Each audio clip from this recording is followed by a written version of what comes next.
Ladies and gentlemen, we welcome you to episode number 82 of the Primetime Rundown right here on the Eastern Observer. Alongside my guys Ian Schraier and Rob DeLuca, I'm Joey Jarzynka. Cannot thank you all enough for making us a part of your Friday night. Ladies and gentlemen, our show is presented to you by Black Cats NYC. Be sure to download their newest hit album, Free Cake, which is out now, and play loud on the following platforms: Apple Music, Deezer, YouTube, SoundCloud, Amazon Music, YouTube Music, Pandora, and Spotify. And of course, regardless of the month that we are in, please be sure to make sure that you check out their newest hit single called Run Rudolph Run, presented to you by Black Cats NYC.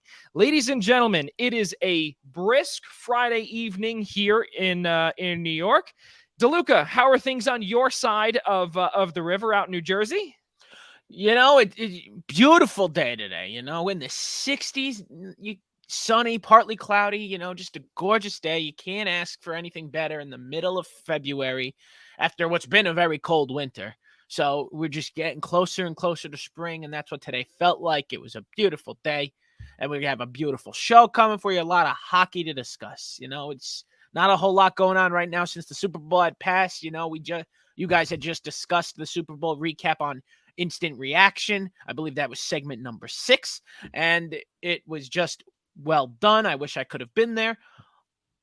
But that's all we got for you. We've got a little hockey for you. Maybe we'll even touch on a little bit of basketball because St. John's did something a little impressive yesterday, or rather on Wednesday night, that we should talk about. Yeah, well, you know what? It's very funny, Mr. Al Roker over there talking about the weather and being all nice, and yeah, pretty good stuff there. It's we've got a fun-filled show, but of course we have to make sure that our good friend Ian Schraier is good on the South Shore of Long Island. Is he good, or is he all right over there? How you doing, Ian? Well, that's what's happening in Rob DeLuca's country. Here's what's happening in your neck of the woods, right? You know, I'm such a humbug when it comes to the snow. Funny how we mentioned Run Rudolph Run. Very excited that it looks like the spring weather is starting to peek its head out. It's going to be hopefully baseball season real soon, but football season's officially over.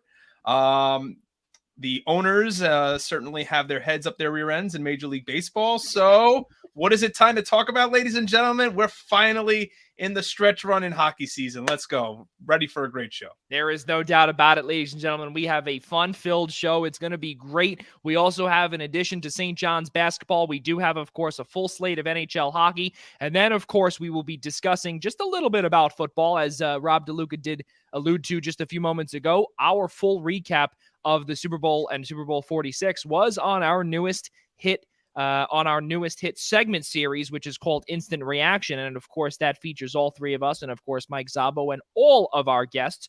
We got a chance to talk with Mike Szabo, with Ian and myself. The three of us got to sit down and discuss Super Bowl 46 at whole. And of course, if you guys want to see that and check out our reaction from it, be sure to check out theeasternobserver.com as well as our YouTube channel called The Eastern Observer. Let's keep in mind also, ladies and gentlemen, too, that, of course, as Ian did bring up just a few moments ago, hockey season is upon us. We have not spoken about it a ton, but a lot has gone on in the hockey world, especially in the local part of New York. We've continued to see someone that is just continuing to light up the really just the Big Apple, and the New York Rangers just continue to, I hate to say this because I'm a diehard Islanders fan, but they continue to just press and just power through and really have that culture of winning. And that's what Gerard Gallant brings. And we got to see it when he took an expansion team to the Stanley Cup final back in 2017-18. Really amazing stuff there, or rather 2018-19, excuse me. Ian Schraier, I want to start with you here. The first half with the New York Rangers, this is a team that is either destined for a long run, or are they just a flash in the pan and could fizzle out in the second half? You know, that's really a great question, Joey. And I wish I had the answer for it, because unlike our good friend Casey Bryan, whose words I will not speak on on our G-rated friendly show here. PG. I still maintain. Well, keep in mind, Ian, I'm sorry to interrupt you. He's heading off to, I think, Cantaloupe Camelot, Columbia? Camelot, British Columbia. Oh, Camelot. okay. I thought it was Okay, Cantaloupe. that's how it's pronounced. Okay. Okay, Okay. I thought I it was don't know. I made Cantaloupe, it but up. okay. I just kind of refer to it as Fruit Loops, British Columbia, Canada, It's because better, when I see it, that's how it's spelled. But Yeah, something like that. Yeah, go the ahead. way I approach the Rangers, Joey, is really a sense, and I say this to all my fellow friends who are Ranger fans as well. I'm still just under this impression of cautious optimism.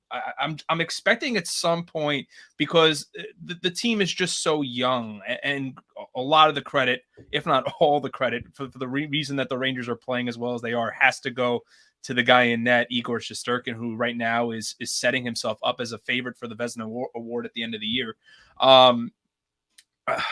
It's really hard to believe. I mean, Gerard Gallant, just from his days in Vegas and coming over to the Rangers, he just knows how to build a culture, and that's what it seems like the Rangers are doing here. I mean, we expected there to be some turnover, especially after the offseason last year, where they had let go of David Quinn, they had let go of John Davidson and Jeff Gorton, and they were going to bring in a brand new regime, albeit it wasn't a huge change because they just brought Chris Drury up from the assistant GM role now to the general manager role.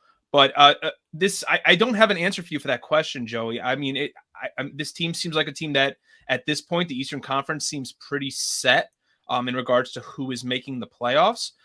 So it's just a matter of seeding. So it seems like the Rangers are going to be back in the playoffs for the first time in a few years.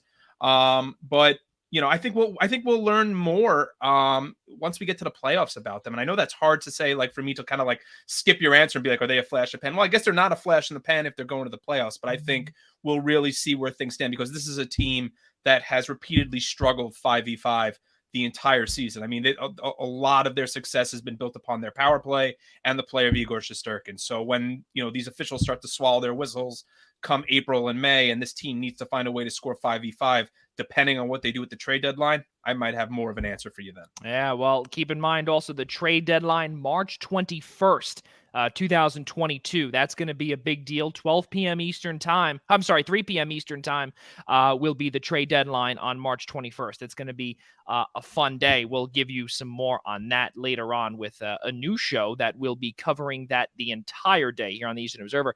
Rob DeLuca, your thoughts on the Rangers? Listen, we can't stand them, but you know, we have to give credit where credit's due, and Gerard Gallant has been really, I think he's been the catalyst and the reason why that this team is where they are today.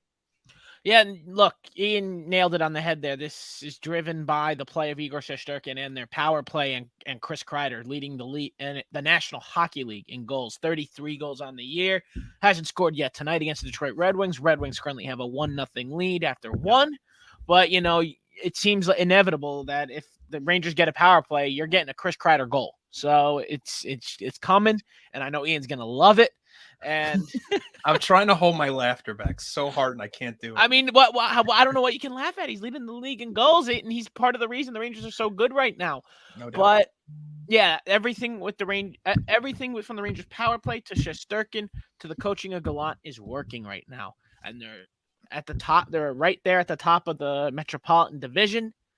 They are playing some great hockey. There is no question they're going to the playoffs, and it's just a matter of how far will they go. That's where it comes to. Ian's right. You know, the referees do tend to let them play a little bit, especially come playoff time.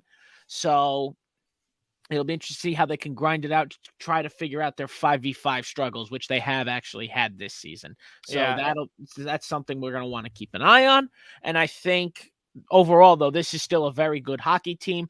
And Igor Shesterkin's going to have to continue his play, because without him, the Rangers will falter, especially in the playoffs. Shesterkin's got to bring it. It's that simple.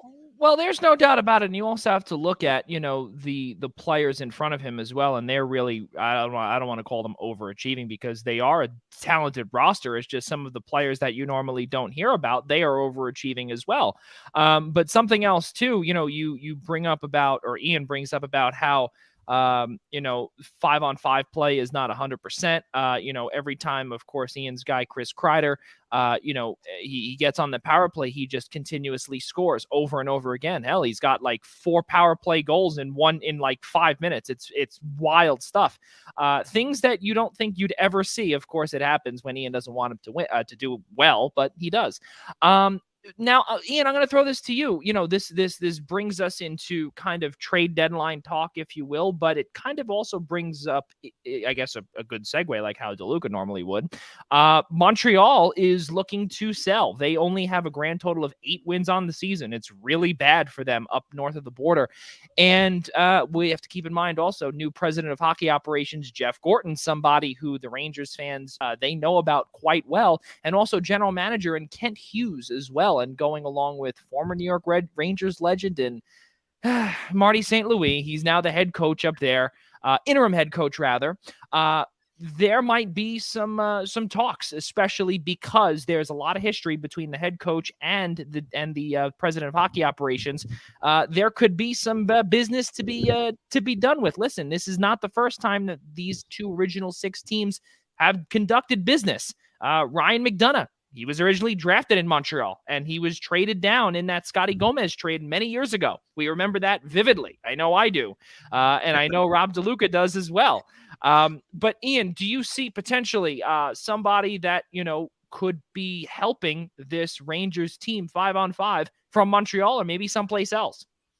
I don't know if there's anybody you could say 5v5 for the Rangers coming out of Montreal. Obviously, Cole Caulfield's not going to be on the trading block, and the one player you would think that would help the Rangers 5v5 considering his ability, and he scored in his debut in Calgary the other night, was Tyler Toffoli, who I'm sure we'll get to momentarily. The players that have been most linked to the Rangers from Montreal have been Ben Sherratt and Arturi Lehkonen, because I think it seems just about almost a guarantee that Alexander Georgiev will be playing for another team after the trade deadline, that his value as a backup, going back to the days of Cam Talbot, now he's starting in Minnesota.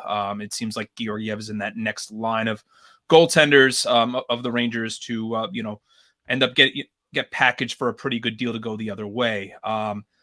It has already been made known to Ben Sherratt by general manager Ken Hughes of the Montreal Canadiens that he is going to be traded by the deadline. If not, they actually hope before the deadline.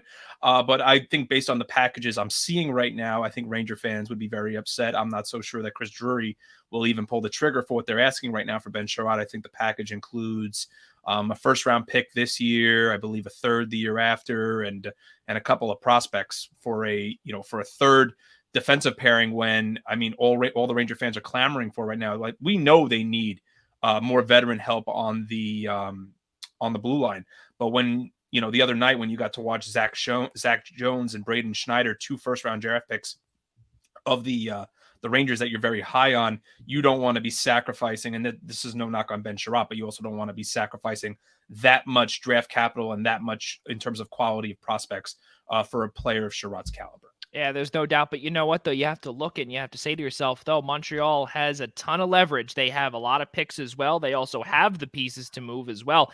At one point, we do realize, or we do remember, that they did make the 2021 Stanley Cup final. It was, obviously one giant asterisk when you had two Eastern Conference teams going head to head.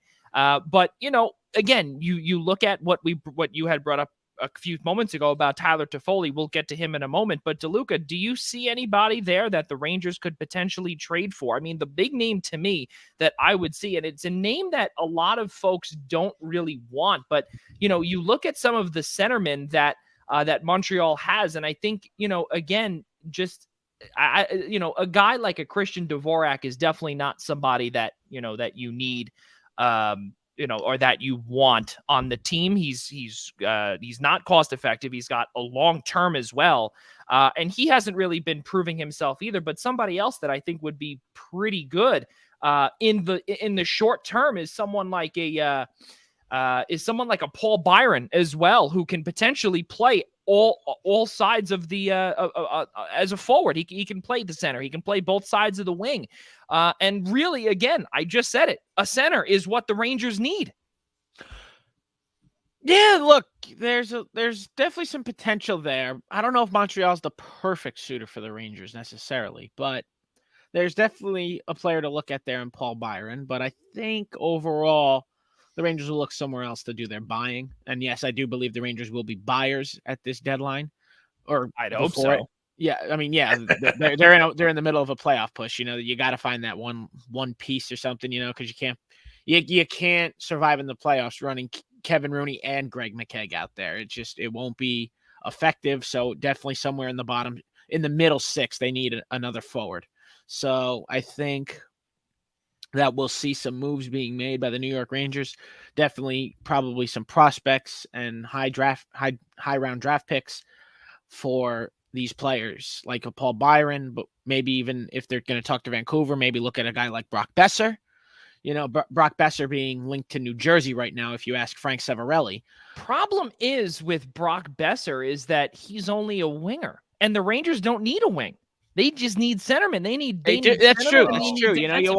You wonder, but the Rangers do have a lot of flexibility in moving guys around to play the center. So, the player that would make a lot of sense to jump in on Rob here, wears number 28 in Philadelphia.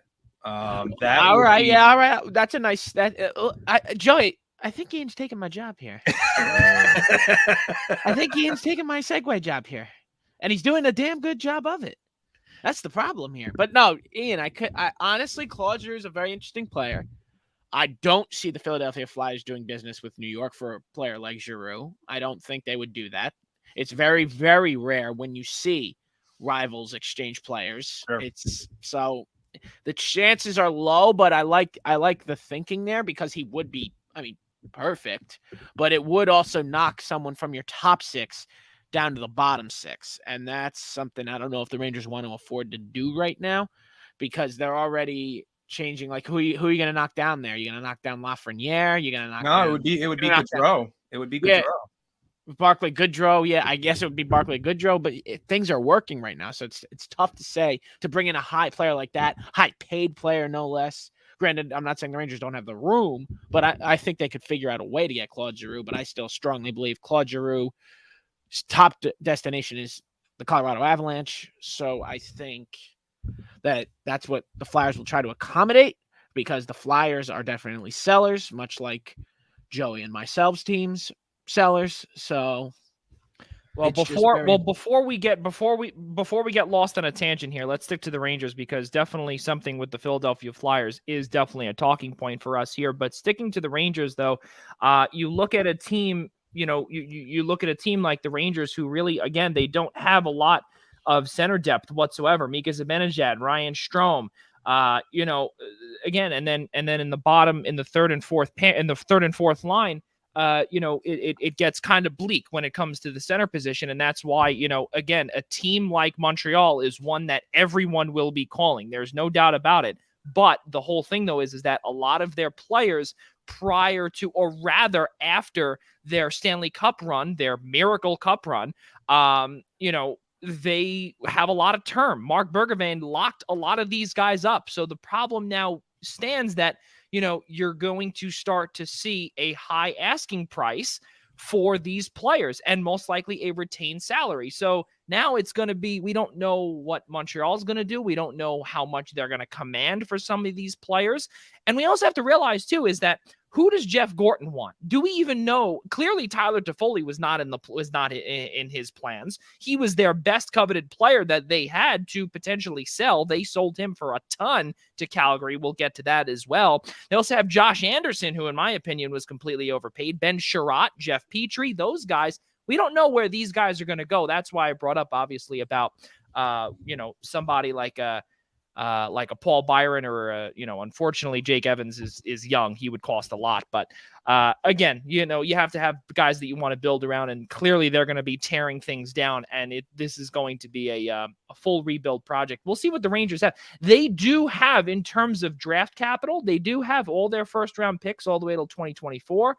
They've got a second round pick from St. Louis. They do not have a third round pick this year, and they also have a fourth round draft pick from Winnipeg in the Jacob Trouba deal from, I believe, a long time ago. Let me just make sure of that.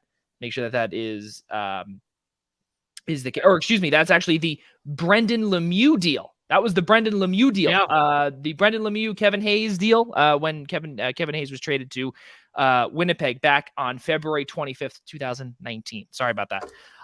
So a lot going on there with the Rangers, and we'll see, if their first half, 68 points as of Wednesday night is a flash in the pan, or if they can really take it and run. Guys, let's keep on moving forward here. Let's go a little bit east to Long Island, and the New York Islanders right now, they are in complete free fall. They're not doing well. There's first half struggles. It's beyond first half struggles. They look like an old team. Regardless of them being one of the oldest teams in the league, they really are looking like it. There's a good chance and most likely that Cal Clutterbuck will be moved.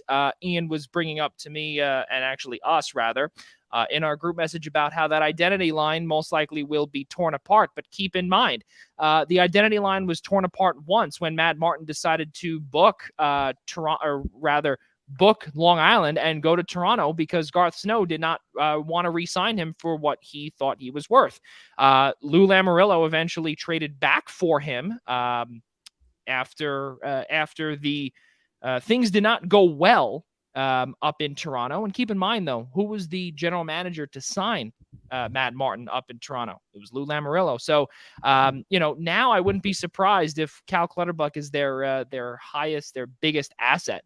It's really going to be tough to see what's going on with this Islanders team because they're not really built or they're not ready, we don't think anyway, to start selling off pieces, especially high-priced pieces in Matthew Barzal and Anders Lee, who have these balloon salaries and really term as well. DeLuca, we'll start off with you here. What do you see with this Islanders team? Where do they go? It's tough. Yeah, they're pretty much. Because they're going down. That's pretty much every answer that we've gotten from every single Islanders fan as well. In addition to every single Islanders fan, I'm sorry to interrupt you. Every single hockey fan is all in because no one can figure it out. Literally, no one. Yeah, they're going down. This isn't looking like a team that was in back-to-back conference finals. That's for sure. These teams taken down by the Tampa Bay eventual back-to-back Stanley Cup champion Tampa Bay Lightning in 6 games and 7 games respectively. They fought Tampa the hardest out of anybody in the NHL playoffs those 2 years. Nobody fought the Tampa Bay Lightning harder than the Islanders did. But this is looking like a team. This is looking like a Lou Lamoriello thing all over again, where he's running. He ran low on options and he went old again. He went experienced again. And it's hurting them mainly on the defensive core. You're running guys out there with a combined age of like 375 years old right now between the 6 guys, which is not that great, but it's unbelievable. Zdeno Chara is 44 years old. Andy Green's approaching 39 years old. It's a very old experience. I'm not saying these guys don't have game anymore, but they're playing too many minutes a night for their age to be effective. They have to be sheltered, and it seems like Barry Trotz and company are kind of staggering them. It was tough with Pelech and Pulak out for a while there. They're obviously their 2 best defensemen, maybe the best defensive pair in the National Hockey League. Not being there makes things very tough. But yeah, things right now for the Islanders are not looking good. They're not scoring enough. They're just that was always a problem with them. They could never score. That's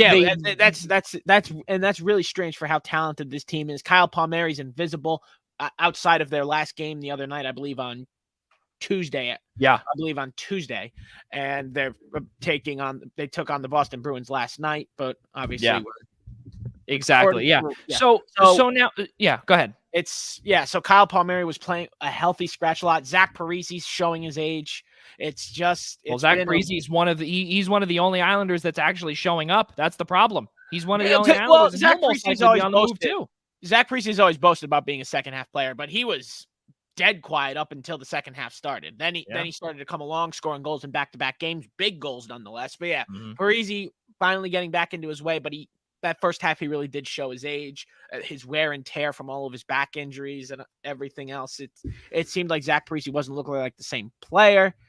And now the big thing here that I want to bring up to the both of you, and Ian, I want to move to you here with this is you look at a Zach Parise, you look at a Cal Clutterbuck, guys with expiring deals, and Andy Green. Do these guys get moved? We can probably take the latter off the table here, but the Cal Clutterbuck and the Zach Parises of the world, can those two get moved, and what would they go for? I don't know about Zach Parise at this point. Obviously, you would be getting a lot of playoff experience, but a lot of tread on the tires. You could say the same for Clutterbuck, but I mean, when you look at Cal Clutterbuck's resume and what he built on that Islanders fourth line the last 2 years, that would not be the worst idea in the world for a team to sign if they need depth. And I don't have a particular team in mind to say this is where Cal Clutterbuck should go. I mean, maybe, you want to talk about a team that could make a deep run and could use some depth players. What about him going back to Minnesota? That's a possibility. Minnesota's having themselves a great season, Ian. That's a great point. I would definitely like to see Lou Lamoriello give Minnesota a call about Cal Clutterbuck, because he would be interesting, right? He seems like the perfect depth player. Former Islanders legend leading the way, Billy Guerin. Yeah, I mean, yeah, no less. Hey, that's a New Jersey, very true. That's a New Jersey Devils legend to you. But nevertheless, I agree with Ian. I think Minnesota's a great destination for Clutterbuck.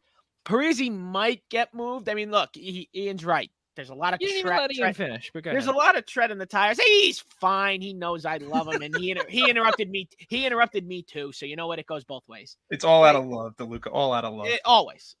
Yeah, I couldn't agree with you more.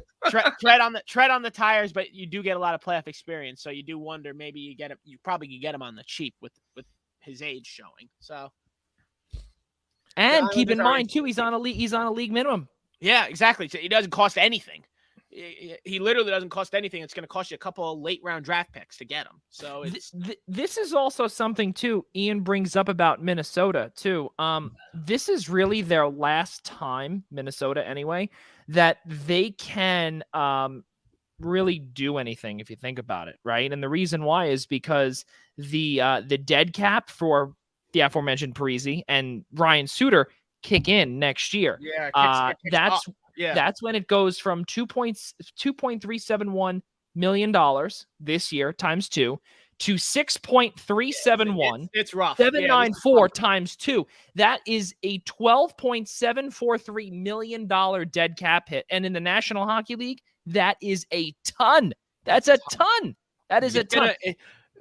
Joey, I think this is the time that Minnesota should be going for it. Yeah, absolutely. I think we should all kind of have a little discussion about that, because that's very important to know that they are essentially tripling that dead cap hit, and it's not ideal for them. They have to try to go all in right now, because there's going to be a lot of very, very important players that Minnesota is not going to be able to afford to sign, because they have to up that dead cap hit, and obviously the cap isn't going up by. I believe the cap's staying flat this year, if I'm not mistaken. I believe this is the final year of a flat cap, and then it'll go up next season. But obviously, that doesn't do anything for Minnesota, because they're going to have to deal with that then. So it's just a matter of...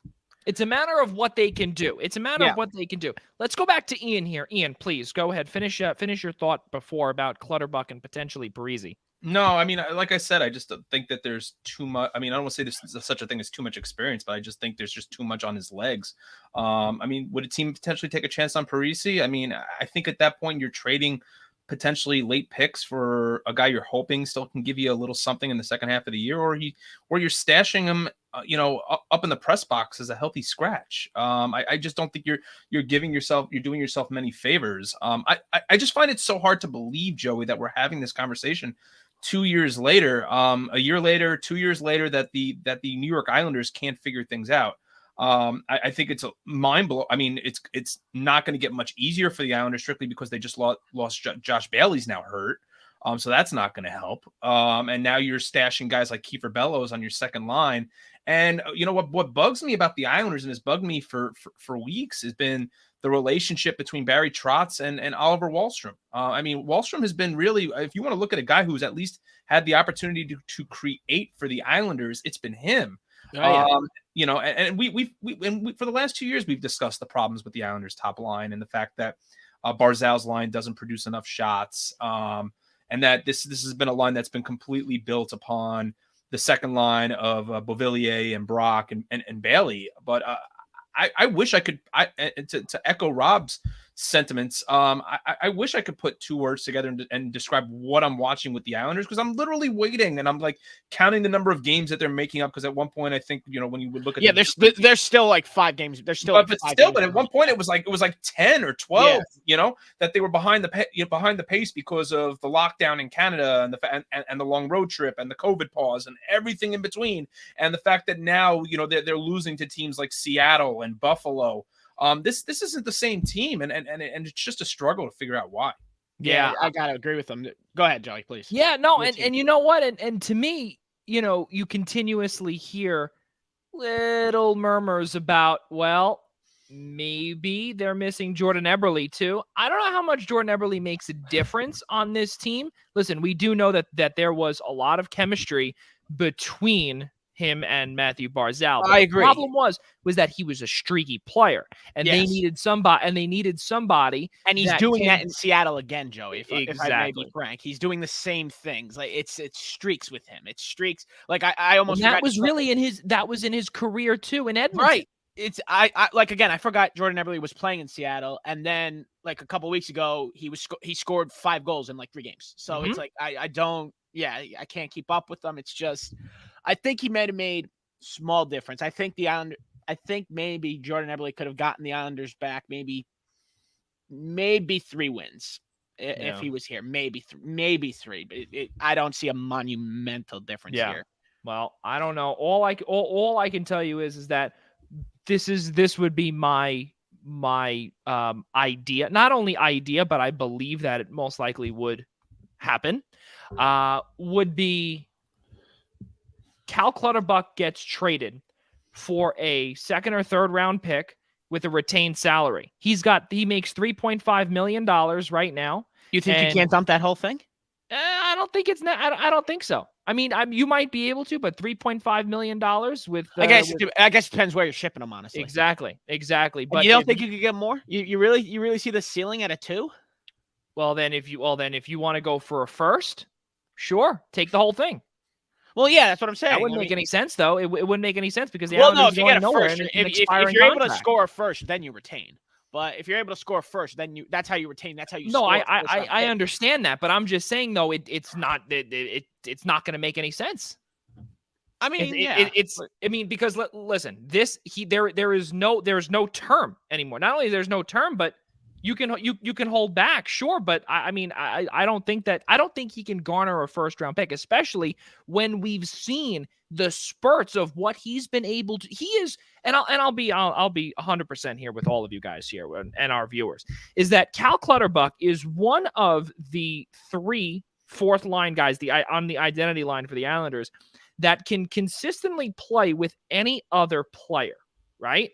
Yeah. You look at Matt Martin, you look at Casey Cizikas. As good as Cizikas is, right? You can only play with those guys. I get what you're saying. That's it. And that's the problem. That's also why, too, that teams might look and say, well, Cal Clutterbuck has shown that he can play with a Matthew Barzal. He can play with these guys. Yes. Can he compete with other 1st or 2nd line talent? I don't know. And that's why I don't expect a 1st round pick. Anything high, I say a 2nd or a 3rd is max, and maybe if you can retain salary, great, that would be awesome, but then I would say drive up the pick.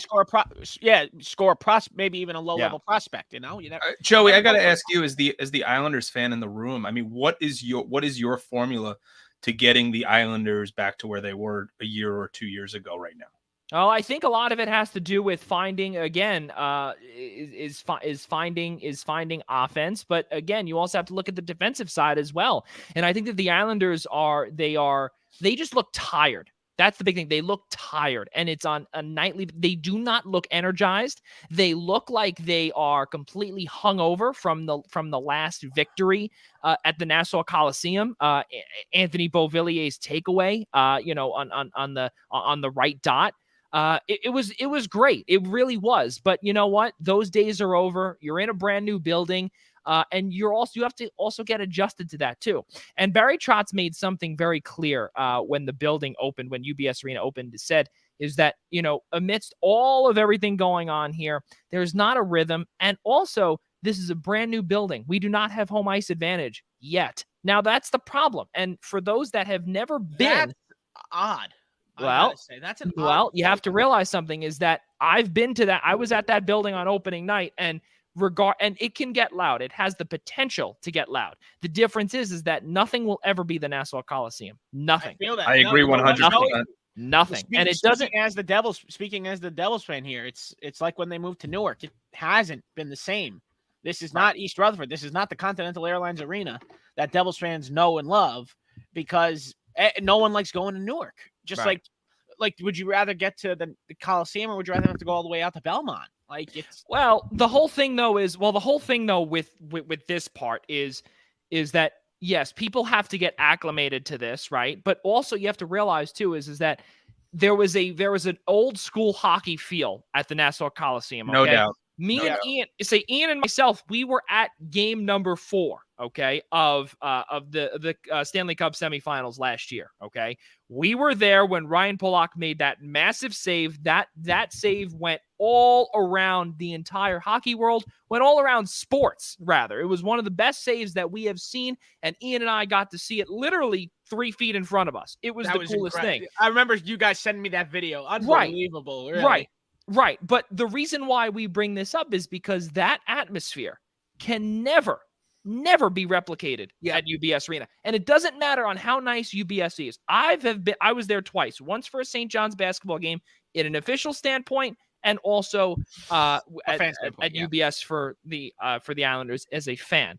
It is never the same. It will not be the same. They have to just get acclimated to it, and it's going to take a lot of time. There's no doubt. I will say, Joe, as the Devils fan, it did take the Devils a couple years there to get acclimated. And then by the time they were acclimated, went to the cup final, fell short, and the building, and then it downhill. So just watch out for that peak. It's not that fun.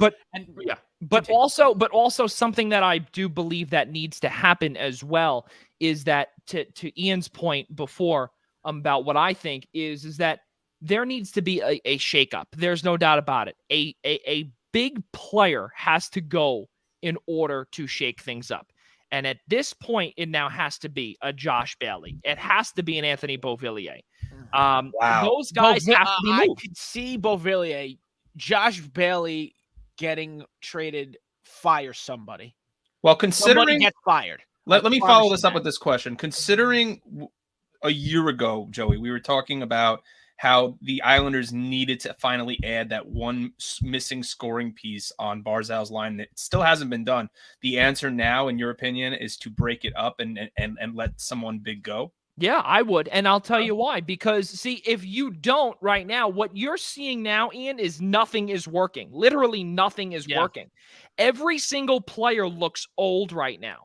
And what you're seeing right now at 32 years of age, Josh Bailey still has about he has $5 million times 3 years, including this year.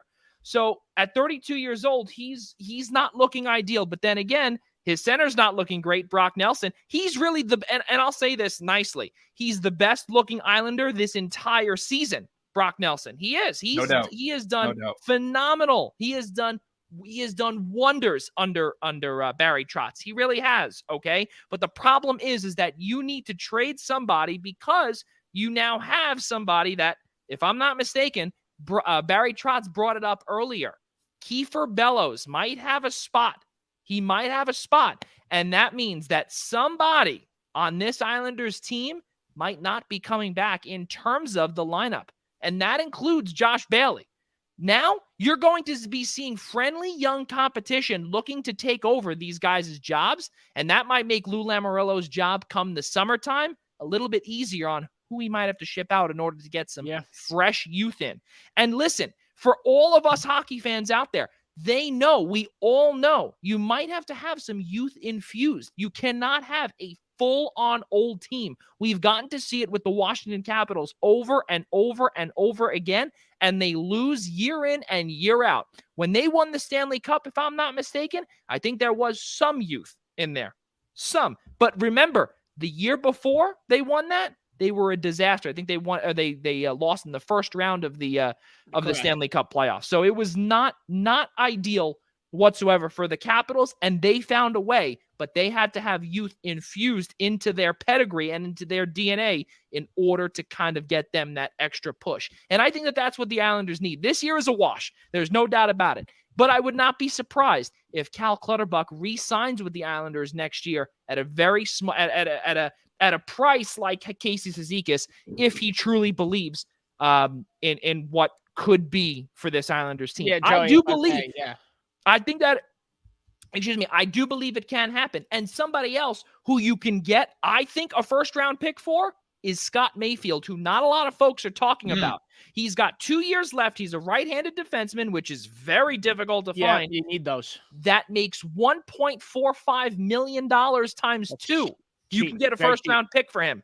Yep, because that's a lot of that's control. It's cheap control. I like that thought process, Joey. And on top of it, too, my last point, Noah Dobson. Noah Dobson is beginning to come into his own. He will be due a bridge contract after this year. He is on an entry-level deal. $894,167 is what he's making this year. He's going to be owed money, and expect, I believe, Scott Mayfield to get a lot of attention come March 21st. Could for be. Sure. Yeah. Okay, so let's keep on moving forward here, ladies and gentlemen. Enough about the Islanders talk, because it honestly hurts. And Don't make me talk about the Devils. yeah, well, we're not actually going to talk about the Devils, Thank God. because we're actually going to move west, and we're going to go over to Calgary. And we got a chance to talk about Tyler Toffoli early on in our show here, about how Calgary traded for him. And what we got a chance to see, fellas, earlier in the week was really unbelievable, with what Calgary had given up for him. They gave up Tyler Pitlick, Emil Heineman, who is a big deal in terms of the AHL, a 2022 first-round draft pick, which is a conditional, and it's top 10 protected. So if that is the case, if Calgary does not obviously finish in the bottom 10, or in the top 10, they give, I believe it's next year's pick instead. Yeah, but that'll, yeah. Right. And then also a 2023 next year, 5th round pick. So Montreal is able to clear off some cap and also some term. And also Tyler Toffoli reunites with a couple of guys that have been a big part of his Stanley Cup winning playoff career. Daryl Sutter, of course, and Milan Lucic, guys.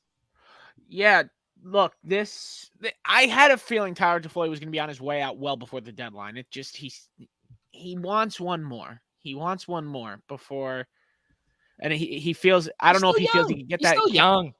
He's all right. Yeah, he's 29. 29, yeah, almost 30. But yeah, I mean, look, you can't be happy when you're only winning 8 games. Even if you were just in the Stanley Cup final, but you're only winning 8 games. So obviously Montreal was going to clear house. Tyler Toffoli, one of the best players on Montreal, you knew he was getting moved. So I think, and keep in mind too, I'm sorry to interrupt you, DeLuca, but keep in mind too, this is also insurance, God forbid, if Johnny Gaudreau walks.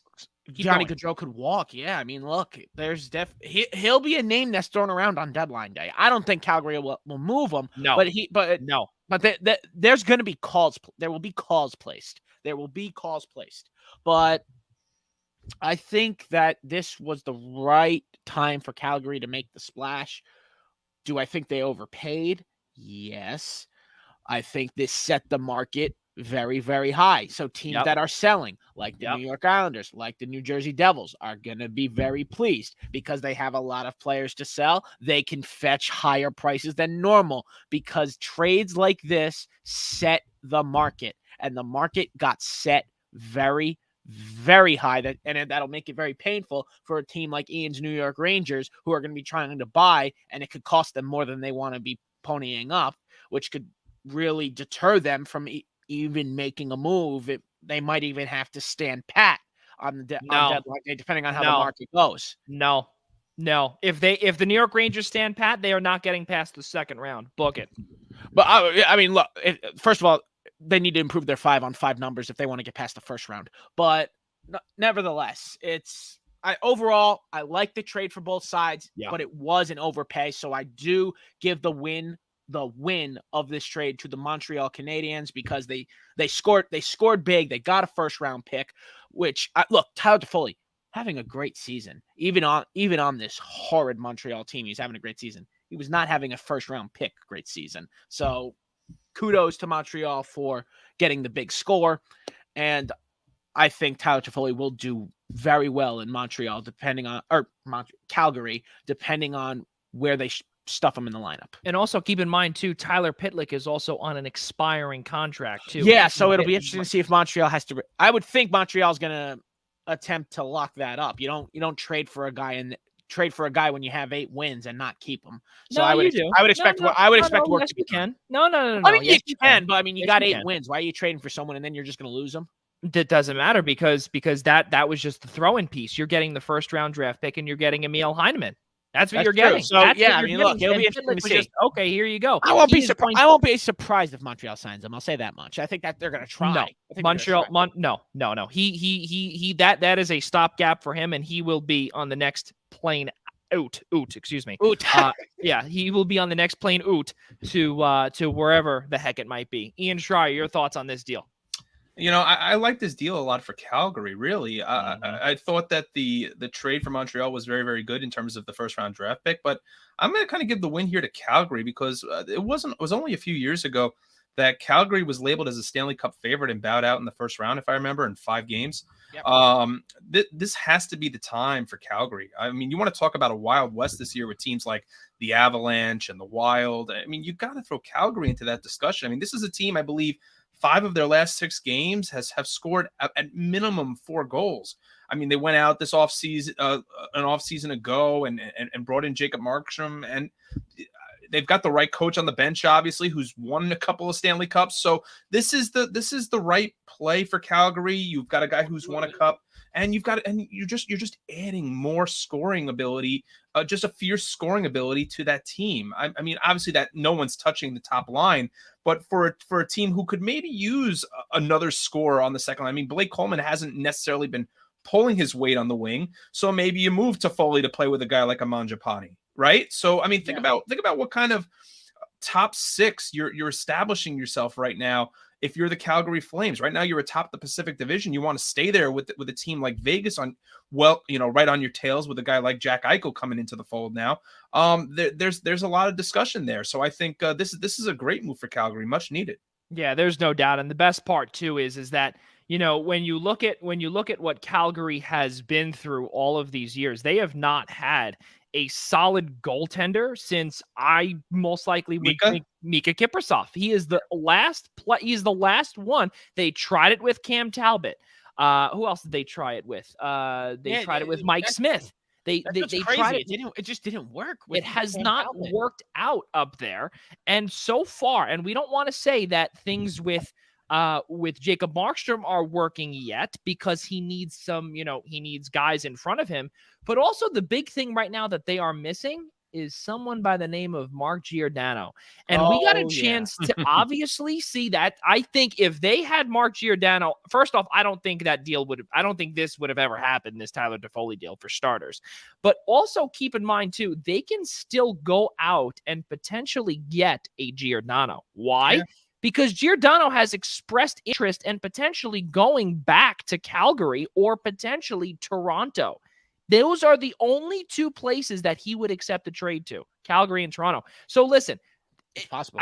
It's very possible, but Calgary right now is in line to potentially make one more move, and they could go for another first-round pick, or they even have 2 second-round picks too. That's something that might entice Ron Francis out in Seattle. It's very possible, I think that.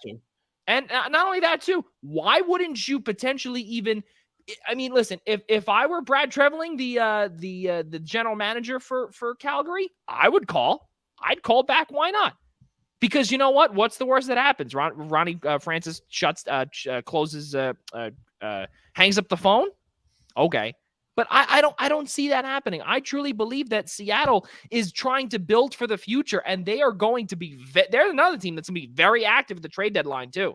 They're going to be looking for those expiring contracts, other teams, and I think Mark Giordano is definitely on the list for Brad Treveling to call. And I think that would be something where I would safely put, and this is just me, not looking at Ian or DeLuca down below.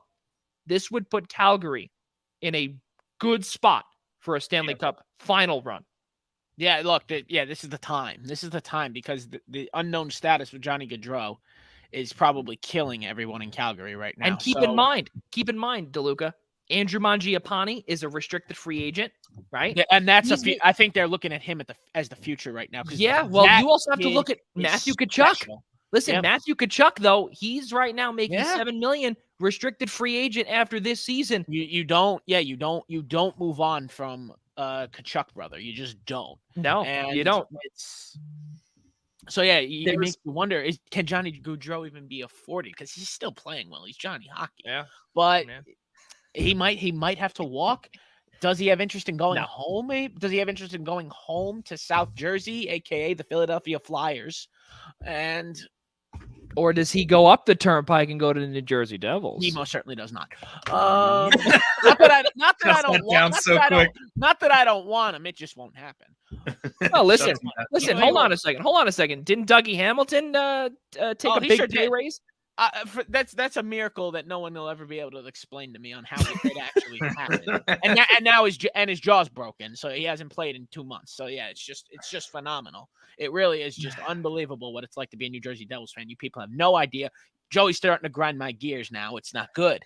This is not good, Joey. You set me off here. Well, let me tell you this much though, but you said it perfectly though with Calgary. They set the market. The market, and now other teams are not going to be happy in terms of buyers. Buyers are going to be very sad. Oh yeah, the sellers, they are very, very happy. Love it. Yeah, you gotta look out. And new. That's what I love about being in New Jersey. I mean, look, I actually hate that about being in New Jersey Devils.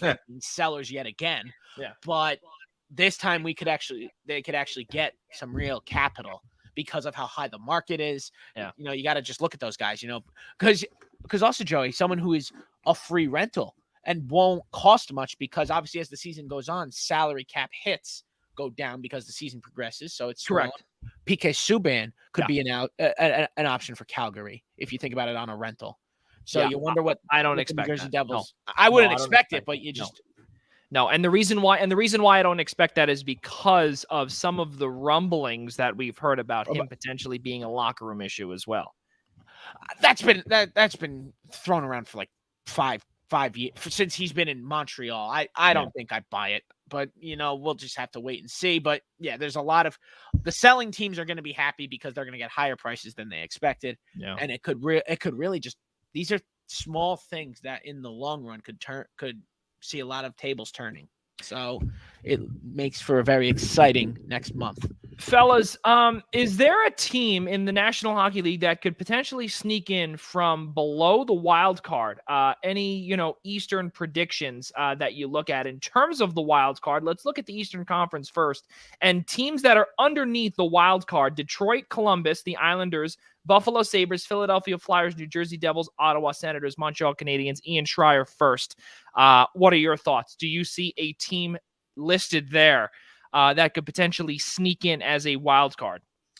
Well, I would say if there was a time where the Detroit Red Wings could salivate a little bit and say to themselves, well, Patrice Bergeron is out, Brad Marchand is suspended for 6 games. This could be the stretch here where maybe we can make a run still at that second wildcard spot. I would say the Detroit Red Wings. Columbus is way too streaky. Obviously, normally it would be a no-brainer and you just come out and say the New York Islanders. But for me, it would be Detroit. You got to like what they're doing on the with Mo Seider, the Calder Trophy candidate.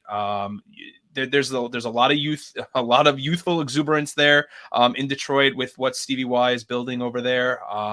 If there was one team, it would be them. You got to love the way Thomas Greiss is playing in goal for them. Not a lot of superstars, outside Dylan Larkin, but I think there's a Mark Stahl's a superstar. What's the matter with you? Hey-o. Maybe about 10 years ago, maybe in 2012 when he was actually doing anything. But I think Nick Leddy. Hey, listen, Islanders legend. I'm sorry. Well, you want to talk Blackhawks about a New York Nick Rangers legend, that could be shopped. Vladimir Nemesnikov is a name that's getting that's circling a little bit. Well, that's why it's so hard for me to come back to the Rangers. That guy gets moved around. But that's that guy so gets hard. moved around like a shopping cart. I think it's hard for me to sit here and talk potentially about the Red Wings as sellers when they're 8 points back with 30 plus games still left to go. But As I said before, I mean, Detroit would be the team that I would pick out of that lot. But it seems like in the East, it's a lot more jostling for position than it is a team maybe sneaking in from behind. Yeah, DeLuca, what do you think with the teams? The Eastern Conference race is over. It's all about seeding battle at this point. Yeah. It's too. Once the Boston Bruins started winning games, we knew the Detroit Red Wings would not keep up that hot performance they started with, and here we are. The Bruins still have games in hand on the Red Wings, and they're 8 points up. So it just doesn't seem feasible for anyone else to come back right now. So I would say that this is over. And it'll just be a matter of seeding, and it's going to be exciting seeding battle because it could as matchups change, you never know what's going to happen in that opening round. So it could make for exciting things depending on where everybody ends up seated on the East side. That is. Yeah, I'd have to agree with you, and I think the biggest team to answer the question though would be Detroit, if anything. Well, I don't expect them. I don't expect them to go anywhere. But this is a team though in Detroit that I expect a lot of movement come free agency next year, and this is not going to be a team that will just be signing 1-year flyers. I think that this Detroit Red Wings team is ready to sign 2 to 3 year deals now, that they finally have some traction. And I think that a Nick Leddy and Mark Stahl too, those two New York legends, they right now, and in addition to somebody else too, a guy like who am I thinking in the room, like an older guy, like a Danny DeKeyser, who's been there for a really long time. Right now they can lead the next generation in a Mo Seider, in a Philip Zadina, whoever it may be, or even a Lucas Raymond as well, who's come into his own as well. You now have that foundation built. You've got a whole bunch of players, at least 4 guys, in addition to the DeKeyser part, in addition to Dylan Larkin.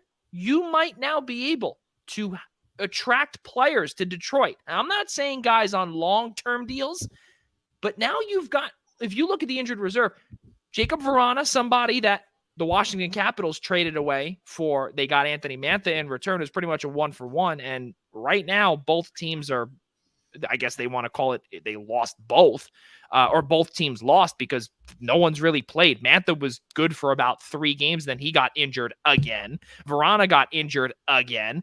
But then you also have a couple of guys like a Mitchell Stevens, who you can easily re-sign at a bridge deal a couple of years. And then again, the dead cap goes down. They have Franz Nielsen and Justin Abdelkader on the dead cap right now. This team, in my opinion, is not ready yet. But if they are the only team that, or I think the team that can potentially hop over into the second wild card, it's them. But watch out for them come 2022-23. This is a team that definitely will be in the hunt for the wild card. Not anything higher, just the wild card. Yeah, Joey, I was just going to say that. Give them 2 years. They'll be back to where they were back in 2008, 9, 10, even, wherever that was. Joey just stole the words right out of my mouth. He couldn't be more correct about the Detroit Red Wings. Steve Yzerman has done everything correctly. But DeLuca, but you know what? I want to give Stevie Y all the credit. I do. But you have to give Ken Holland some credit. He gets some too. Gets some too. There's no question. He did build some of this. But yeah, though I would say Ken Holland kind of built the ground. Stevie Y slammed on the accelerator, slammed on it. And it's incredible where they're going to be in 2-3 years. They are going to be back to that dominant dynasty that they were when it was Detroit, Colorado, New Jersey. You're going to be seeing, and ready for this. I'm going to tell you this. For those that are out there, we don't know, Tampa and Detroit, I don't want to say they're going to switch spots. Detroit will be coming for Tampa's number. Watch it. Coming. Look, they are. No, they're hungry. They're hungry, and Stevie Y will beat his former team in 2 to 3 years. It's going to happen because you're going to have Stamkos, Kucherov. They're going to be 2 to 3 years older. Keep in mind. I like it, Joey. Book it. Now on the Western Conference side, you look at some of the wild card teams that are just below the wild card 2 line. Anaheim, Dallas, Winnipeg, Vancouver, San Jose, Chicago, Seattle, Arizona. Anaheim with 55 points. They are the closest. They're tied with LA. with 55 as well, who right now have 2 games in hand on the Ducks with 55 points. Dallas has 54, Winnipeg is 50, Vancouver 50, San Jose 48, Chicago 43, Seattle 36, and the lowly Arizona Coyotes, who are going to be playing in my high school's auditorium, 28. Well, while you guys are still laughing, I will say this here. I think the best team that can potentially come out of this, just right now from today, are the Dallas Stars, and the reason why is because they're 7-3 in their last 10.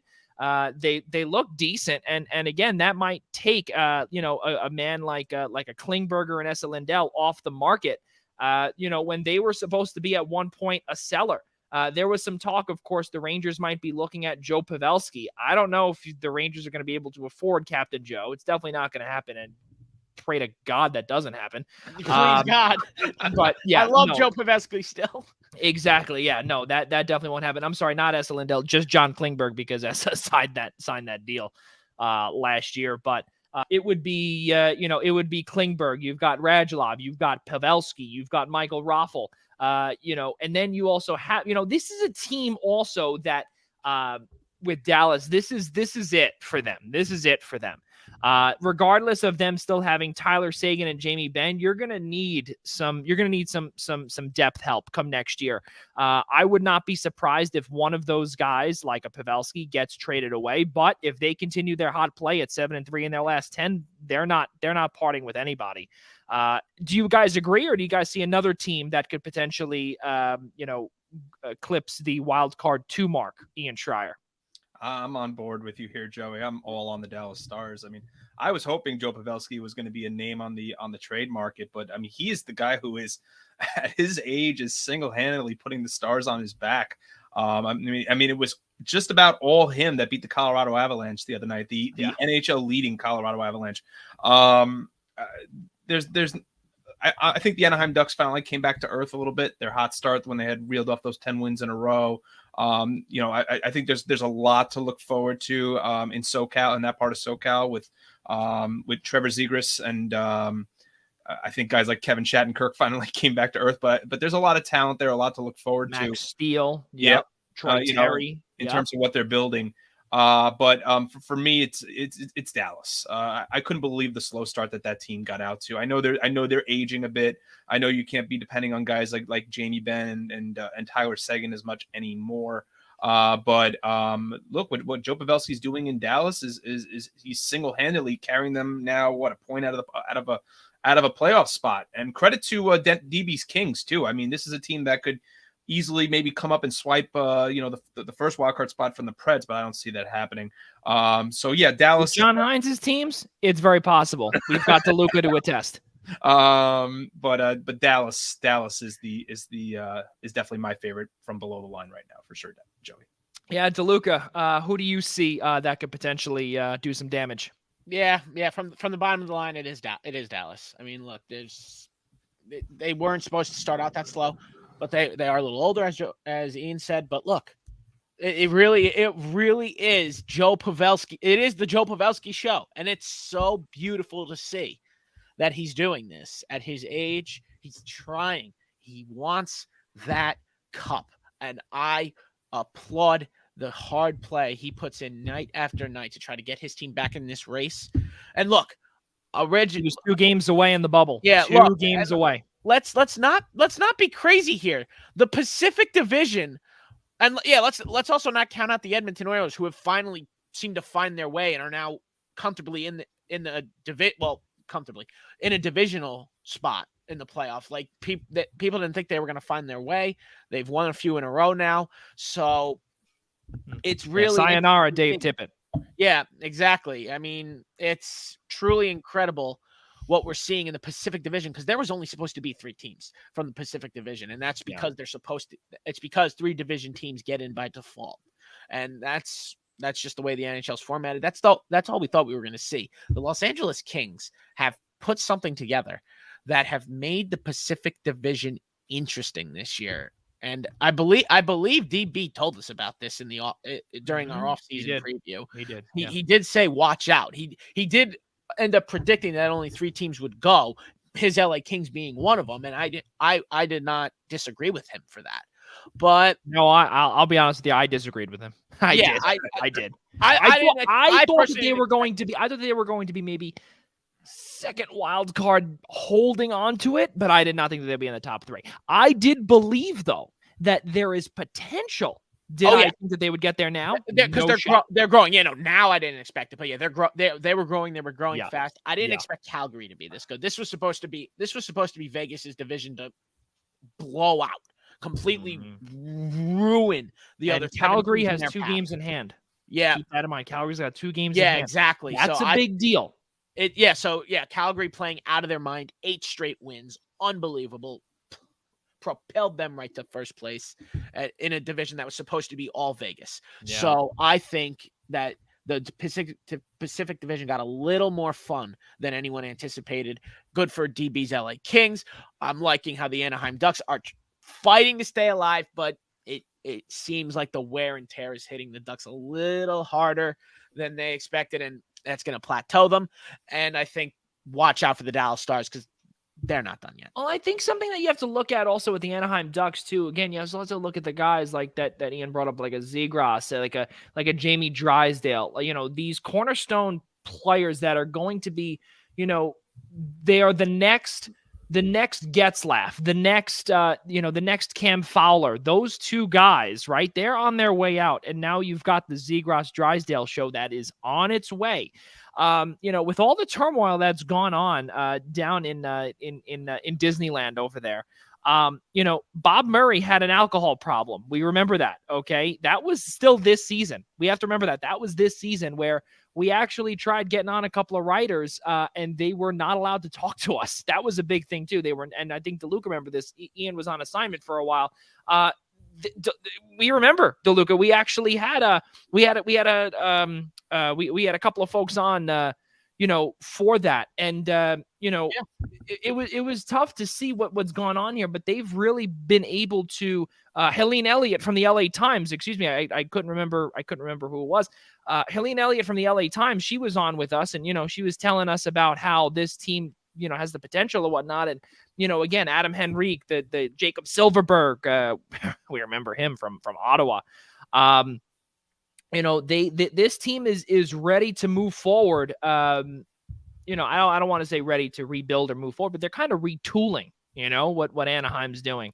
And I guess that would bring me to my next question in terms of the biggest surprise from the first half, fellas. Again, for me, I would like to go off on not really a tangent here, but looking at the biggest surprise to me for a team this year. And I think I'll probably be in the minority here. I'm not going to go with the Rangers because that's just the easy answer.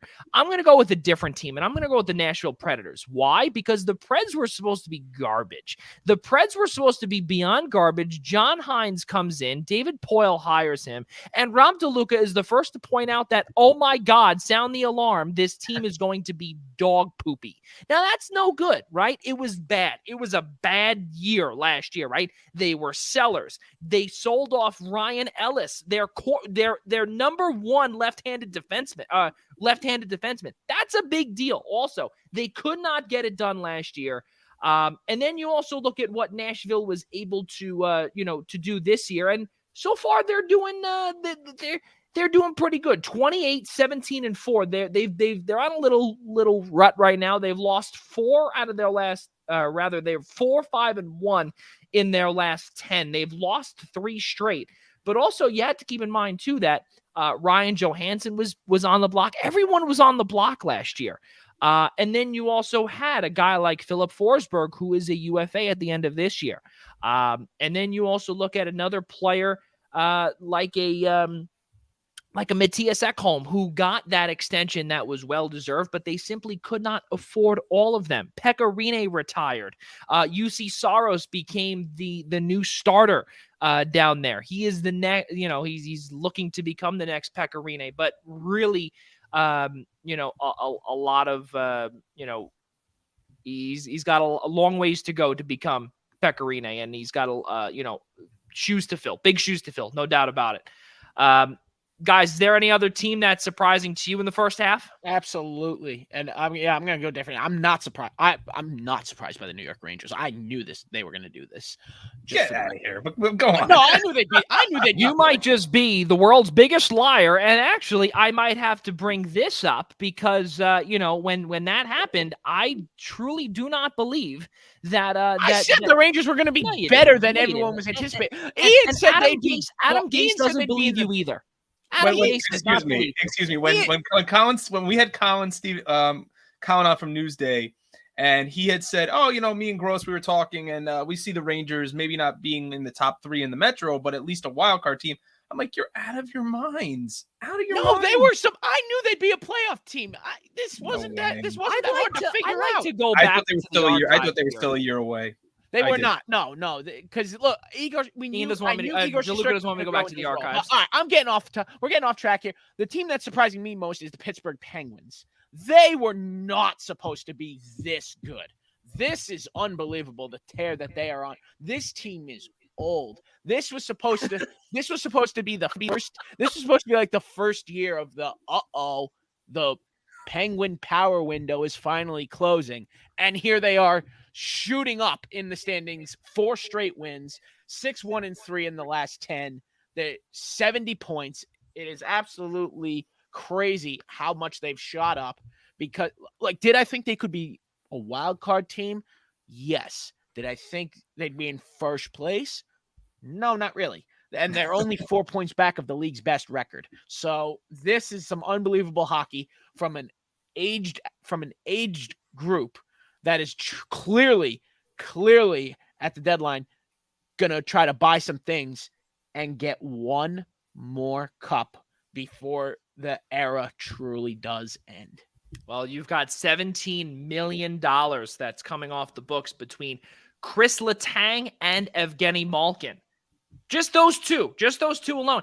That is also, keep in mind, out of all of the playoff teams, the Pittsburgh Penguins have the most cap coming off the books.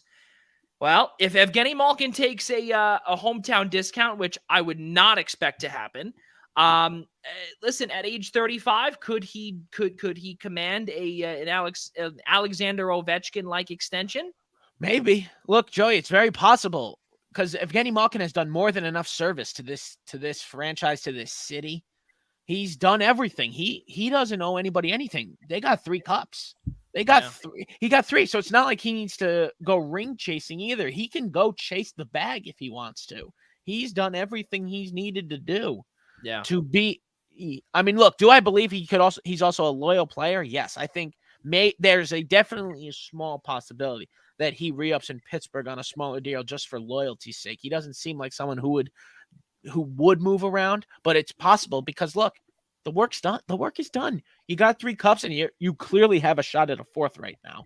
So it's going to be interesting to see how that's handled because yes, like I said, those 2 big names are coming off the book, Malkin and Letang. And it seems like if it doesn't happen this year, that's it. But not that it was an unsuccessful era, obviously furthest thing from it. Very successful, but we'll see the beginning of the end now. Yeah. We thought we'd see it this year, we didn't. Yeah, no, absolutely. And they also re-signed Jeff Carter to a 2-year, or rather extended him 2 years, 3.125 starting next year, all the way until 2020. That guy's got to be like 50 now, right? He's actually 37. He's actually 37. That's unbelievable. Yeah, unbelievable. Yeah, it's unbelievable. He's been in the league forever. Yeah. Good for him, though. There you go. Let's keep moving forward, fellas. A couple of nights ago, we got a chance to see Buffalo Sabres legend, Jack Eichel. Yeah. He made his season and team debut with the Vegas Golden Knights. So at one point, you got a chance to see Mark Stone with the back injury. He was out for a long time. But then all of a sudden, we got to hear about Jack Eichel potentially making his return. And then poof, all of a sudden, Mark Stone is on the long-term injured reserve. Where have we heard this story from, ladies and gentlemen? Ian Schraier, where have we heard this story from? It sounds a lot like a team out in Florida. Yeah, you were about to say South Florida. You meant the Gulf Coast of Florida. Yeah, that's what I meant. I meant to say the Southern United States. How's that? This just reeks of the Tampa Bay Lightning, doesn't it? Somehow Mark Stone's just going to come back for the playoffs when the salary cap just doesn't matter. Yeah. I mean, this is a huge lift to a team that is obviously trailing Calgary, but a team that can flip a switch at just about any moment with all the talent that they possess offensively. With guys like, Pacioretty and Marchessault and William Karlsson and the list goes on. And now you add Jack Eichel to that. I think that this is it's so funny how things just tend to fall the ways of the favorites, in the West and the East sometimes. And just another example of it here of Vegas going fishing for another ring. And will it happen this year? I mean, I think that they're going to have they're going to be battle tested a little bit again against a team like Colorado when we get to that point. But Vegas is setting themselves up pretty nicely. Well, not only that too, Rob DeLuca, you also look at some of the other players that are on the injured reserve. In addition to Mark Stone, get this, Alec Martinez. He's also due to be back in the playoffs as well, in addition to an unknown Zach Whitecloud as well. And that could potentially give the Vegas Golden Knights one of the best the best defensive core in the NHL. And come playoff time, I mean, I don't really know how this team can get any better. They're not buying in at the trade deadline. They don't need to. The only thing they need to do is get they can't. Yeah. The only thing they can try to do is get a goaltender for the injured Robin Lehner right now, because I don't think they want to ride Laurent Brossoit right now, because look, he's not legend. It's not like he's a bad goaltender, but he's not the answer to try to stay up where you are. So, and what's crazy, Marc-Andre Fleury's been linked to Vegas.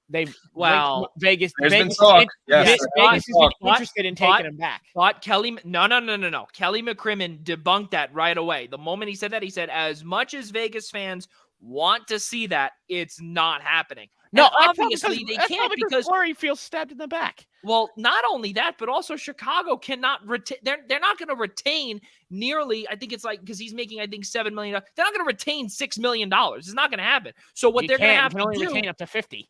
Exactly. So what they're going to do is they're going to have no choice but to get a Thomas Greiss. Or maybe, for instance, let's see how much is Alexander Georgiev making? Not much. See. He's not making that much. Oh, he's making a grand total of 2.425. Now, they might be able to work with that. Now, let's look back at what Vegas, and by the way, this is all from our friends at Cap Friendly, by the way, so we cannot thank them for all of their work. This is something else too. They've got $10 million in their long-term injured reserve. So could it happen? I don't expect that to, but I do expect a lower salaried goaltender with potentially one more forward that they could potentially get if that does come about. Could we see it? Ian Schraier, could it happen? I don't put anything past them. I think Jack Eichel was their big spending item. They've got a lot of money now tied to guys like Eichel, and somehow Mark Stone's on LTIR. It's still it's still mind blowing to me. And Alex Pietrangelo.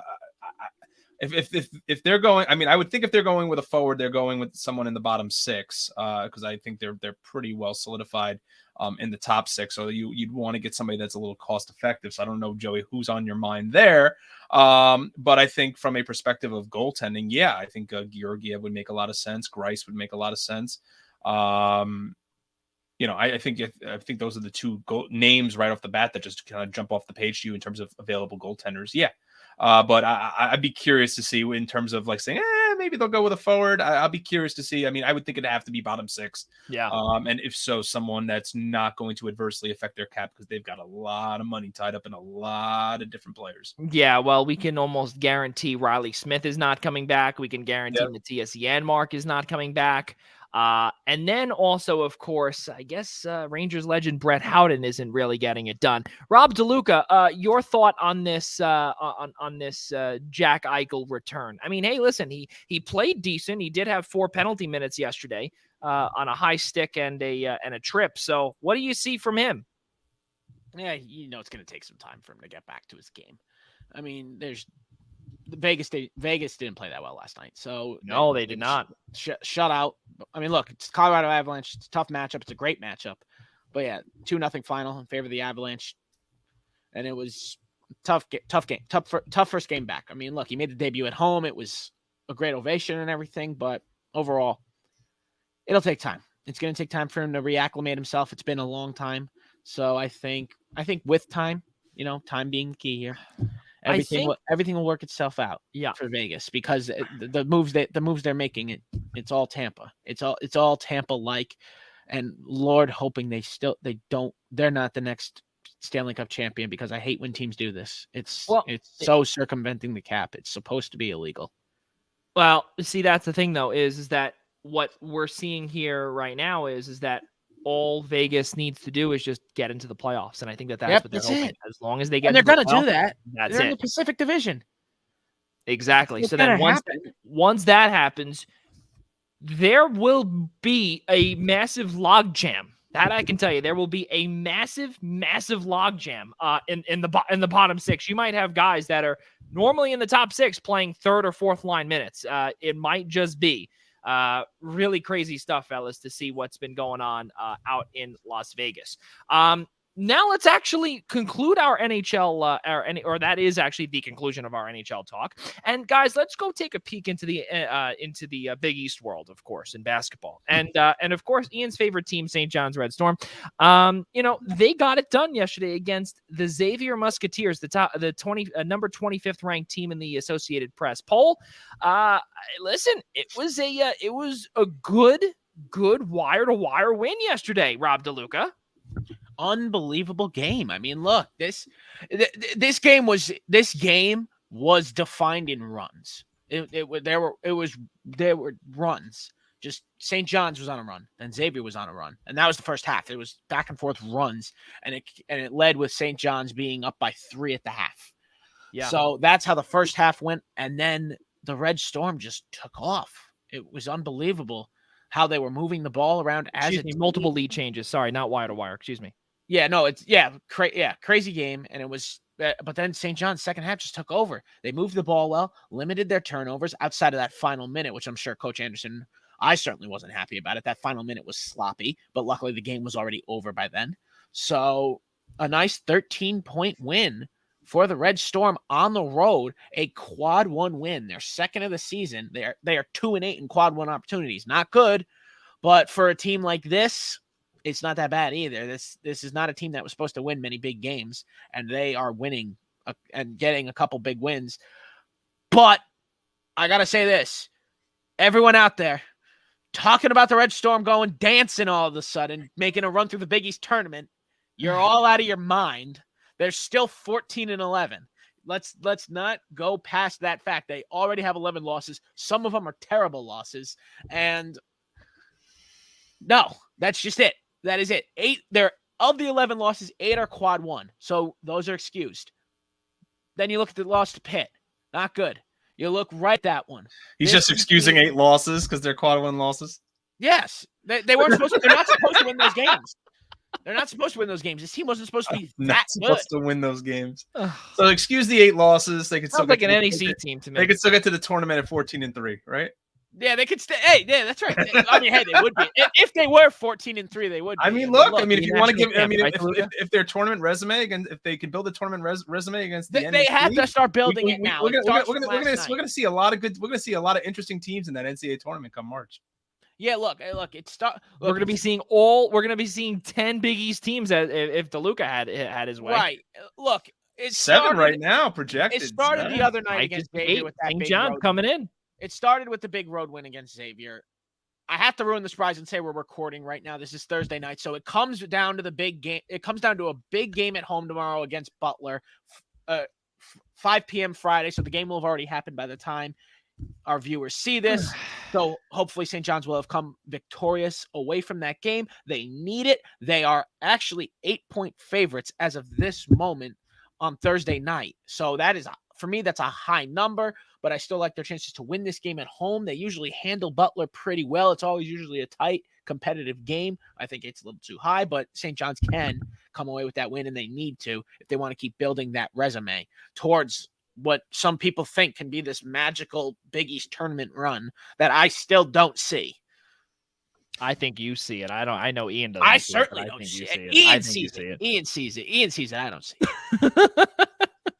Ian sees it starting with that 6-11 contest. I just wanted to Georgetown. Oh jeez. I just 9:30 baby, 9:30. Stop it. I just thought tonight about giving my kudos to John Rothstein on publishing that tweet saying St. John's has a shot to get in. I think that should be just everyone at CBS that should just be nameplate right on the wall for myself. Everyone at CBS Sports needs a reality check for everything they said last night after that win. Every single one of them. Get me the Fox Sports crew back. They understand the truth here. Get me Steve Lavin back from Fox Sports. I need them. Well, St. John Xavier, it was a really good win. Julian Champagny, 27 points, 2 rebounds, 5 assists. But listen, Jack Nungy, though, he continues to power through, and also they were missing Nate Johnson too. Nate Johnson was out with a knee injury, suffered a few days prior. Aaron Wheeler came into his own. He was also not supposed to be playing yesterday. He eventually did. 11 points, 8 rebounds, 4 of 5 from the floor, 25 total minutes. And then, of course, you also have another player in Tariq Coburn, Hofstra Pride's very own. Tariq Coburn, 5 of 8, 3 of 3 from downtown. And you have to realize, too, this is something else that Mike Anderson seems to not understand is that some of these players like a Steph Smith, like a Tariq Coburn, they need to shoot. And these guys are shooting well. And now they are finding their rhythm. And that's why St. John's is finally finding a little bit of wiggle room where they can maybe not get the win, but they're losing by a few points. Nothing crazy. What did they lose to UConn by? I think it was like 5 or I think it was like 4 or 5 or 6. Yeah. Yeah. So, and you lose against the number 24 ranked team in the country. So, what St. John's has had the capability of doing this entire season is putting together these wins. They simply cannot finish at the right time. And that has gone back many, many years. And it's also gone back to the Chris Mullen years too. As cruel as we don't really want to say that, but we remember that vividly. And it's definitely tough to bring up, but too little too late for Mike Anderson. But the only way that they can make it in is a Big East tournament run. It would be very impressive if they can get a couple of wins against Creighton, against Xavier as well. Those are going to be 3 big wins if they can do it. I don't know if it's going to happen. I don't expect it to happen, but we'll see. Should be tons of fun. Tomorrow night, of course, 5 p.m. Eastern time on CBS Sports Network, St. John's and Butler from Carnesecca Arena. Guys, let's keep moving forward here. We've got one more topic to go. We're going to be ending early here tonight on the Eastern Observer. Of course, we cannot thank everyone enough for joining us here alongside my guys, Ian Schraier, Rob DeLuca. I'm Joey Jarzynka. We've got a good show for you. Episode number 82, of course, presented to you by Black Cats NYC. Let's look back. We said that we would not be going with the Super Bowl, but we do want to just point out one thing here, and that is the parade. Rob DeLuca, I'm going to leave it to you because, well, you're a Giants fan. You've gotten to see parades, both you and Ian, and including myself, actually, a couple of years, or rather, I can't believe about 4 years ago already. We got a chance to see some really good parades. You got a chance to see 2, Canyon of Heroes, of course, and of course for Philadelphia, down Broad Street and all the way up to the Art Museum. And we've got a couple of photos for you, and we're going to leave it off to Rob DeLuca because I'd love to hear his reaction and what grinds his gears about Los Angeles football. Sure thing. Let's start with we have a couple here. We'll start with what a normal parade looks like. This was the Philadelphia Eagles parade right here. Our man Joey Jarzynka right there in between the trees. If you look at the film right there, and So Yeah, that, that's great. like as you can see, you see people scattered over this entire thing. I look like a fit. Yeah, you know what that looks like? You ever watch all the SpongeBob episodes, the little nematodes, right? Yeah. That Who's pop number up? 46,853? That's exactly what it looks like, Joey. Oh The man. pretty patty stand right in the middle there. All right, yeah. So Ian Schraier has no here's idea what another we're vantage talking point about. here's another vantage point of Philly. Unbelievable how many people are here. Off to the left, of course, you got the bridge leading into the city on the other side. But yeah, all of that is people. It's unbelievable. And just one more, I believe this is from where's this that's one from Philadelphia. Also Philadelphia. Like that's just crowds of people. For me, that makes me completely uncomfortable. Forget COVID. That's just me being claustrophobic. I mean, I would hate that. Now let's look at what we saw on Wednesday. Yeah. What am I looking at here? I've seen more people in Starbucks. I've seen more people in Dunkin' Donuts. I've seen more cars on lines at McDonald's drive-thrus. You call this a parade celebrating a Super Bowl champion? Give me a break. Let's look at another vantage point, a different street. Nothing. That's like maybe 200 people, if that, and most of them are on the bus. I can't believe that the city of Los Angeles is still allowed to have sports teams when nobody cares. Nobody cares about sports in this tourist trap of a city. Well, now I have to. So thank you, DeLuca, for doing this, because this is it's a good grind your gears moment, because what I have to say here is that the folks in Los Angeles, they do care about their sports, but they don't care about football. And this is what we brought up just before we went live, is that they care about the Los Angeles Lakers. They care about the Los Angeles Dodgers a lot. They do. No, you're right. That was a little unfair. I should have said football. I should have specified football. That's okay. They care about the Los Angeles Kings. They care about the teams that have been there longer than 5 years. And not saying that the Los Angeles Rams don't have history before, but Los Angeles football, with this new age of not only tourists, but also the residents of Los Angeles and mainly California, unless you're in San Francisco or the Bay Area, you don't really care about football. That's really what it comes down to. And when I was out in Los Angeles, twice rather, I was out there on the exact day, keep this in mind, that the Los Angeles Rams were coming home, quote unquote. Stan Kroenke came out publicly and said, we're moving the team from St. Louis to LA. I was on a plane out to LA. The following year, Dean Spanos then comes out to the podium and says, we're moving the team from San Diego to LA. Crazy stuff. But be that as it may, there is not a lot of attraction to the LA Rams. We got a chance to see it in the LA Coliseum. We got a chance to see it even at SoFi Stadium. We brought this up numerous times with Rob DeLuca about how there's no home field advantage. And we saw it multiple times when the Rams were when they were technically the visitors in the LA Coliseum, when they were when they were doing stuff out there or playing there, in their stopgap before SoFi Stadium. It's really sad to see what's gone on there. And definitely if we or when we have our LA Rams writer, we'll bring up his name, Cameron De Silva from the Rams Wire. He will be with us in due time, of course, in the next few weeks, leading up to free agency and talking a little bit about this Super Bowl run, of course. I'd love to hear his thoughts, of course, because this is the city's first Super Bowl, and I don't know how many years the Rams won one when they were in LA the first time. But again, this is a team that is, and again, it was really hot too. You would think that a lot of people were out there, regardless of the mandates, regardless of whatnot. You got a chance to see it. I would have expected definitely more, and that's why I completely agree with DeLuca there. Ian, what did you think about when you saw those photos?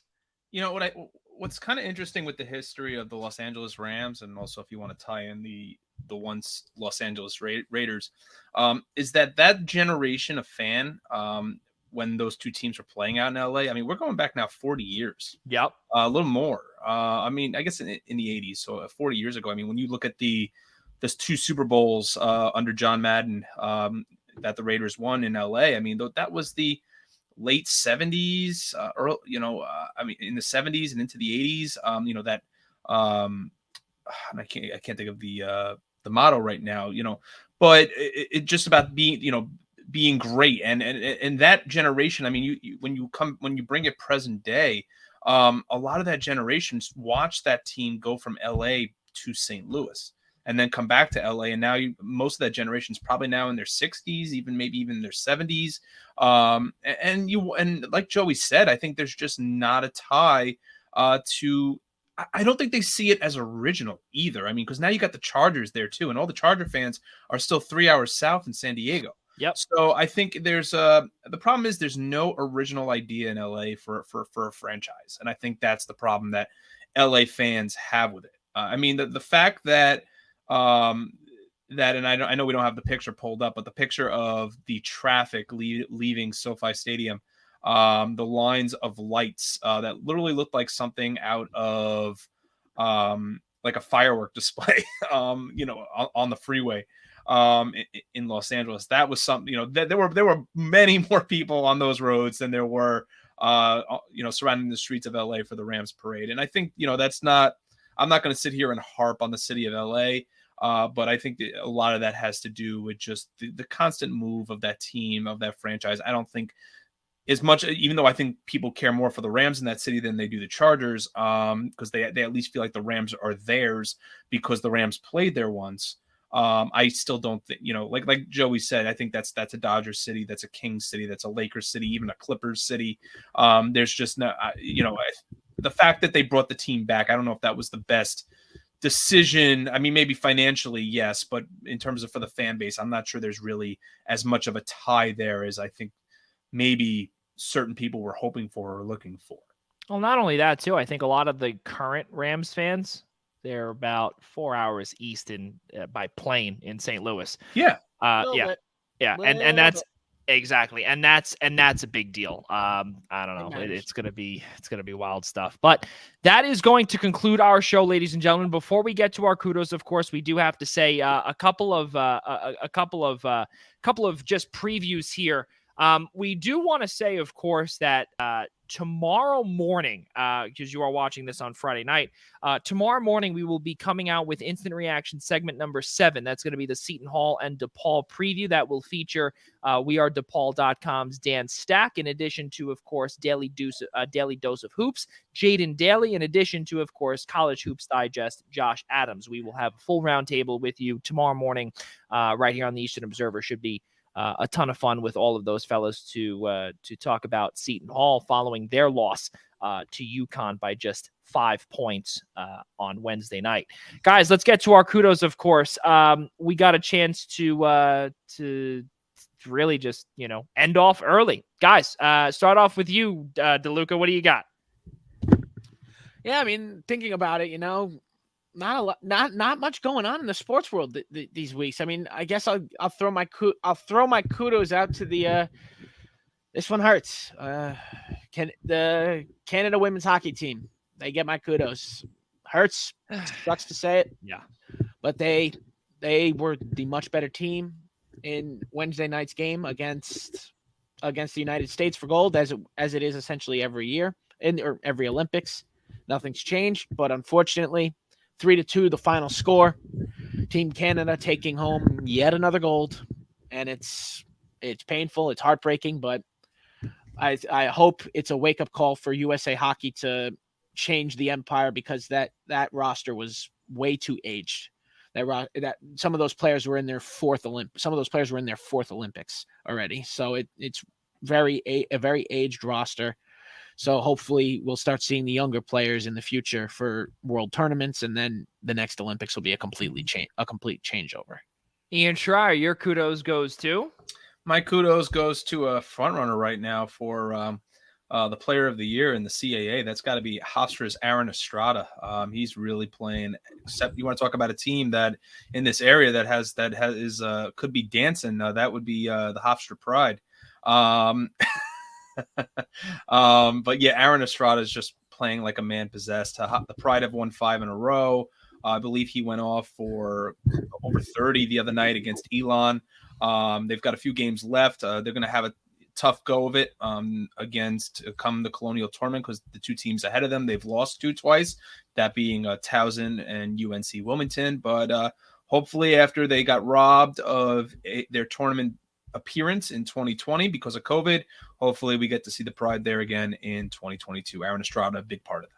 Yeah, well, it's very funny. There was somebody that was a part of my time working at St. Francis Brooklyn that actually has ties to UNC Wilmington. And this man named Nicolas Molina, he was a forward. He is a forward, a striker, rather, for UNC Wilmington. And what was going on with him was that he transferred as a grad student from St. Francis Brooklyn, and he went down to Wilmington to play for the CAA team. And all of a sudden, I think it's really amazing that he never left North Carolina, because the year prior to him transferring down to that CAA program, one of the top teams in the CAA, he stayed down there, and he showed up. I think it was like 11 or 12 goals in the CAA, which led the conference. And then also he decided to stay down there and play for the North Carolina Fury in League One of the United Soccer League, which is really amazing. He just signed a contract. So my kudos goes to former St. Francis Brooklyn Terrier and also former UNC Wilmington player in Nicolas Molina. Why? Because our running joke years ago, or rather last year, was he's going North Carolina and Wilmington dreaming. Well, he never left North Carolina. He's staying down there, and that's really amazing stuff for him. He really, really loves North Carolina, no doubt. So Nicolas, really, Nico, what we used to call him, kudos to you, and go get it. Ladies and gentlemen, our show has concluded. Of course, be sure to subscribe to us by searching the Primetime Rundown on the following platforms: Google Play, Apple Podcasts, Spotify, iHeartRadio, and Odyssey. And of course, if you'd like to see all of our beautiful faces, please search and subscribe on our YouTube channel by searching the Eastern Observer. And of course, please be sure to subscribe to our partners over at the Essential Wrestling Podcast, our partner show, by doing the exact same thing. Subscribing and searching Essential Wrestling Podcast on the following platforms: Google Play, Apple Podcasts, Spotify, iHeartRadio, Odyssey. And of course, if you would like to see John DeConnie, John Smith, Al Carl, Ryan Joy, and Gary Miheffi, please be sure to like and subscribe and search the Eastern Observer on YouTube. Ladies and gentlemen, one final time here for Ian Schraier, Rob DeLuca, and myself, Joey Jarzynka, for all of us here at the Eastern Observer and the Blackjack Media Group. We will see you tomorrow on the Instant Reaction, segment number 7. Those two guys over there, they'll see you guys next week.